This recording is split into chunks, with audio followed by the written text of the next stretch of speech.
ጠዋት 2:30 ነው።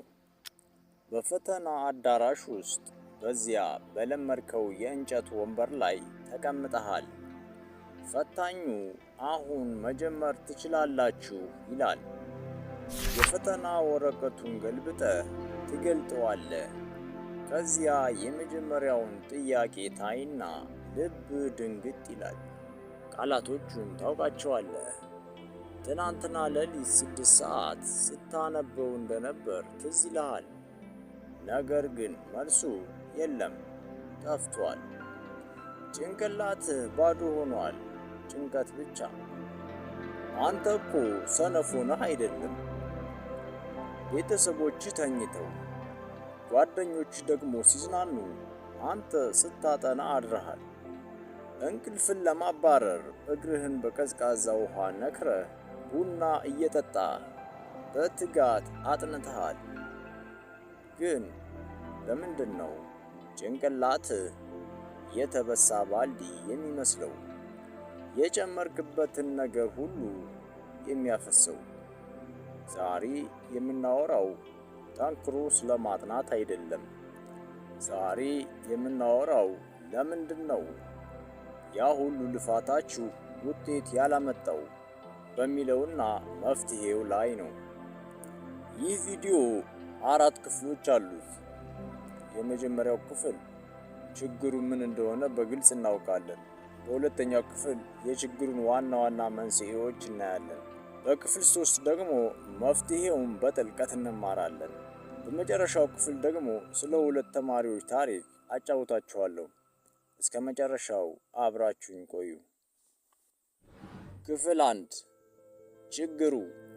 ችግሩ ዝም ብሎ መረጃ የመቀበል ወጥመድ ነው። አብዛኞቻችን ያለብን ትልቁ ችግር ዝም ብሎ መረጃ ተቀባይ ተማሪ መሆናችን ነው። መምህሩ የሚለውን እንቀበላለን፣ መጽሐፉ የሚለውን እንቀበላለን።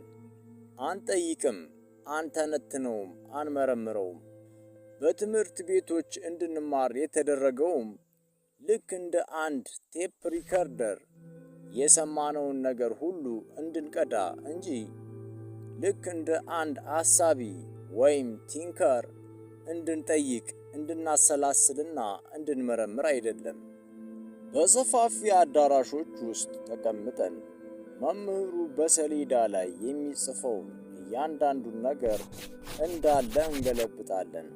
ከዚያ ወደ ቤት ወይም ዶርም እንሄዳለን። ሃንዳውቱን ወይም ሶፍት ኮፒውን እንገልጣለን፣ እናነባለን፣ ደግመን እናነባለን። ሁሉም ጽሑፍ ላይ ሃይላይት እናደርጋለን ወይም በፓርከር እናሰምራለን። አሁንም በድጋሚ እናነበዋለን። አይናችን በጽሑፎቹ ላይ ስለተንቀሳቀሰ ብቻ አይምሮአችን እየሰራና እያጠናን እንደሆነ እናስባለን። ደጋግመን ስላነበብነው ብቻ አንጎላችን የሚመዘግበው ይመስለናል። ይሄ የእውቀት ቅዠት ወይም ኢሉዥን ኦፍ ኖሌጅ ይባላል። ጭንቅላት ጽሑፉን ስለተላመደው ወይም ከጽሑፉ ጋር ፋሚሊያር ስለሆነ ብቻ ያወቅከው ይመስልሃል። ነገር ግን ማየትና ማወቅ የተለያዩ ነገሮች ናቸው። ማንበብ ማጥናት አይደለም። ክፍል 2 ዋናው ምክንያት ወይም ሩት ኮዙ ምንድነው የሚለውን እንይ። ምክንያት 1 የሽምደዳ የጥናት ዘይቤ። ብዙዎቻችን የምናጠናው አንድ ነገር ምን እንደሆነ ወይም ዋት የሚለውን እንጂ ለምን ወይም ዋይ እና እንዴት ሃው ለምንና እንዴት እንደዚያ ሆነ የሚለውን አይደለም። ኮንሴፕቱን መረዳት ላይ አናተኩርም። በሀገራችን የኢንትራንስም ሆነ የዩኒቨርሲቲ ፋይናል ፈተናዎች በዋናነት የሚፈልጉት ያንተን ማስታወስ ሳይሆን ማስተዋልና ማገናዘብ መቻልህን ነው። ማስተዋልና ግንዛቤያችን የሚያድገው ደግሞ ይህ ነገር ምንድነው ከሚለው አልፈን ለምን እንደዚህ ሆነ፣ እንዴት ይሰራል የሚለውን ስንጠይቅና ስንመረምር ነው። ምክንያት 2 ደካማ የቀደመ ዕውቀት መኖር ወይም ዊክ ባክግራውንድ ኖሌጅ። የ10ኛ ክፍል አልጀብራ በደንብ ሳይገባህ የ12ኛ ክፍል ካልኩለስን ለማወቅ ትጥራለህ። ይሄ በጭቃ ላይ ሰማይ ጠቀስ ሕንፃ ለመስራት እንደመሞከር ነው። ምክንያት 3 የአንድ ጊዜ ጥናት ወጥመድ ወይም ዘ ሲንግል ሴሽን ትራፕ ይባላል። በሳምንት አንድ ቀን ለ6 ተከታታይ ሰዓታት ቁጭ ብለህ ታጠናለህ። ይሄ መማር አይባልም። ይሄ ጭንቀት ወይም ራስን ማድከም ነው የሚባለው። አርክቴክት መሆን። ጊዜህን በከንቱ ማጥፋት ማቆም የምትፈልግ ከሆነ በመጀመሪያ አሁን ያለህን ማንነት መቀየር አለብህ። ዝም ብሎ መረጃ የሚሰበስብ ተማሪ መሆንህን አቁምና አንተ የራስህ ዕውቀት አርክቴክት ሁን።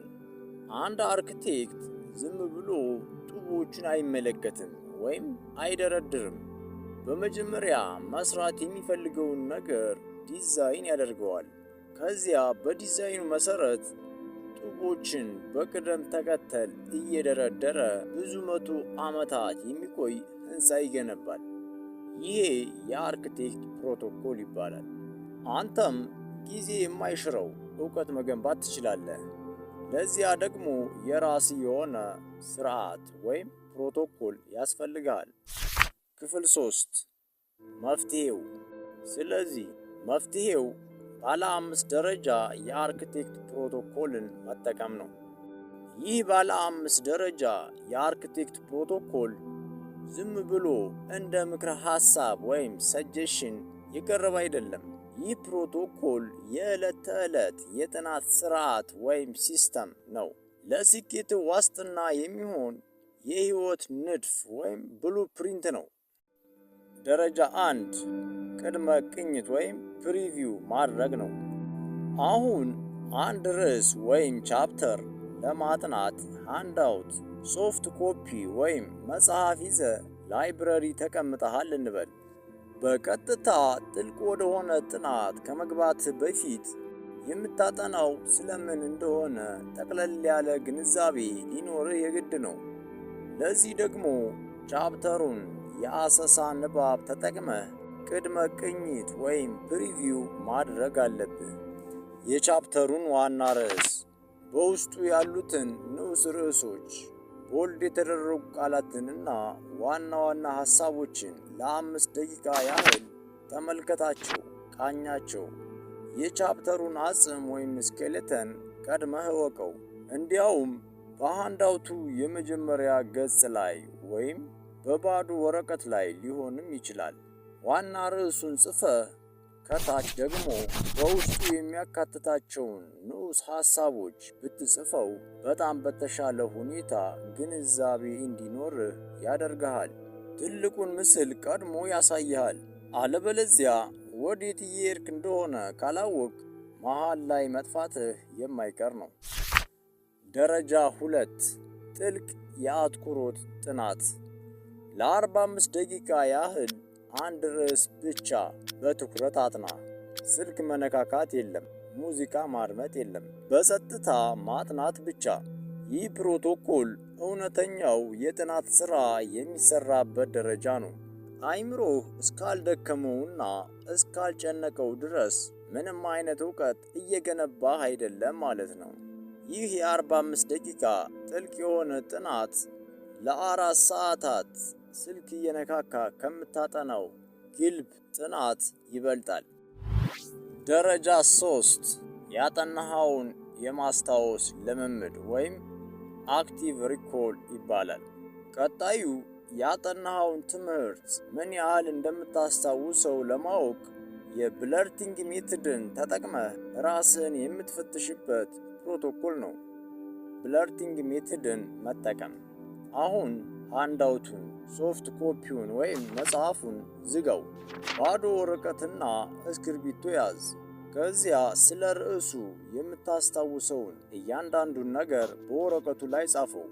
የምታስታውሰውን ነገር ሁሉ ስለዚህ ርዕስ የማስታውሰው ይህንን ብቻ ነው እስክትል ድረስ ጻፍ። ቢጠፋብህ እንኳ ሳትጨርስ ሃንድአውቱን እንዳትከፍት በፍጹም። ማየት መኮረጅ ነው። ማስታወስ ሲያቅትህ የሚሰማህ ያ መጥፎ ስሜት ያ ነው አእምሮህ ማድረግ የሚጀምርበት ቅጽበት። በመቀጠል የተማርከውን በአፍ መፍቻ ቋንቋህ ለራስህ አስረዳው፣ ወይም ለትንሽ ወንድም ማስረዳት ትችል እንደው ሞክረው።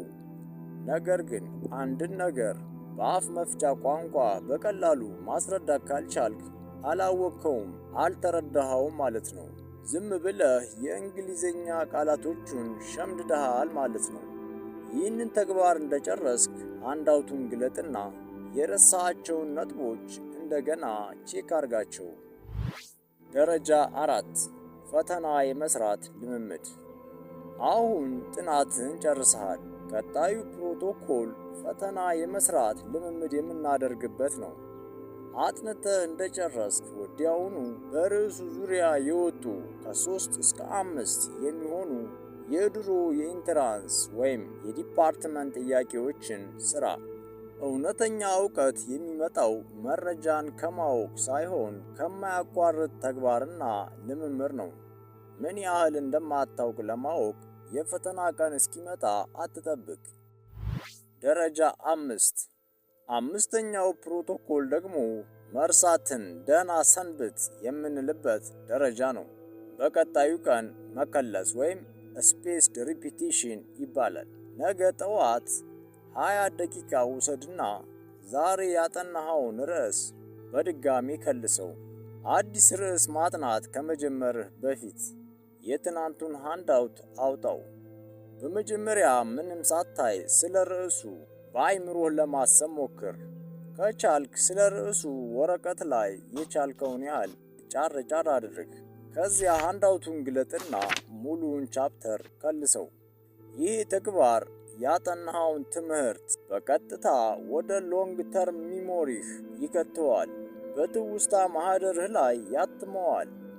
በየቀኑ የሚደረግ የ20 ደቂቃ ክለሳ ፈተና አንድ ቀን ሲቀረው ከሚደረግ የ10 ሰዓት የአዳር ጥናት 10 እጥፍ የበለጠ ፓወርፉል ነው። ክፍል 4 የሁለቱ ተማሪዎች ታሪክ። 2 የአዲስ አበባ ዩኒቨርሲቲ ተማሪዎችን አስቡ። አንደኛው ተማሪ ጠንክሮ በመስራት ያምናል።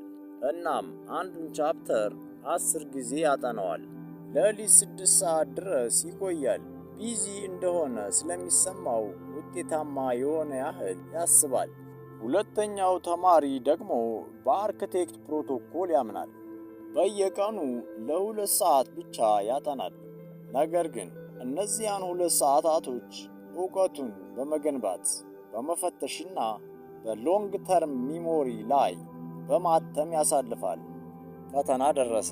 በፈተና ቀን ጥያቄው ሃንድአውቱ ላይ ከነበረው በተለየ ቃላት ተጽፏል። የመጀመሪያው ተማሪ ይደነግጣል፣ ፍርሃት ይወረዋል። የሸመደደው ትምህርት አሁን ለውድቀት ሊዳርገው እንደሆነ ገብቶታል። ምክንያቱም እሱ የሚያውቀው ሃንድአውቱ ላይ ያሉትን ቃላት እንጂ ጽንሰ ሐሳቡን አልተረዳውም ነበረ። ሁለተኛው ተማሪ ግን ምንም አይነት ድንጋጤም ሆነ ፍርሃት አልተሰማውም። ምክንያቱም እሱ ሃንድአውቱን ቃል በቃል አልነበረም የሸመደደው፣ የትምህርቱን ጽንሰ ሐሳብ ነበር ማስተር ያደረገው።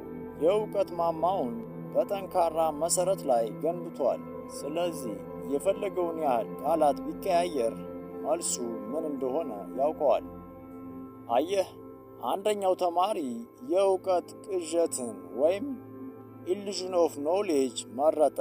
ሌላኛው ደግሞ የአርክቴክት ፕሮቶኮልን መረጠ። ልዩነቱ ብልህነት ወይም ኢንተለጀንስ አይደለም። ልዩነቱ ስርዓት ወይም ሲስተም መጠቀም ላይ ነው። የፈተና ውጤትህ ያንተን ብልህነት ወይም ኢንተለጀንስ አይገልጥም። ነገር ግን ያንተ ልማድ ወይም ሀቢት የወደፊት ሕይወትህን ይወስናል። ስለዚህ ዝም ብለህ ማንበብህን አቁምና በሲስተም ማጥናትንና ማስታወስን መለማመድ ጀምር። ይህ ቪዲዮ ከጠቀመ ቻናሉን ሰብስክራይብ ማድረግህን አስታውስ። ከእነዚህ ፕሮቶኮሎች ውስጥ በዚህ ሰዓት ለአንተ ከባድ የሆነብህ የትኛው እንደሆነ በኮሜንት አሳውቀኝ።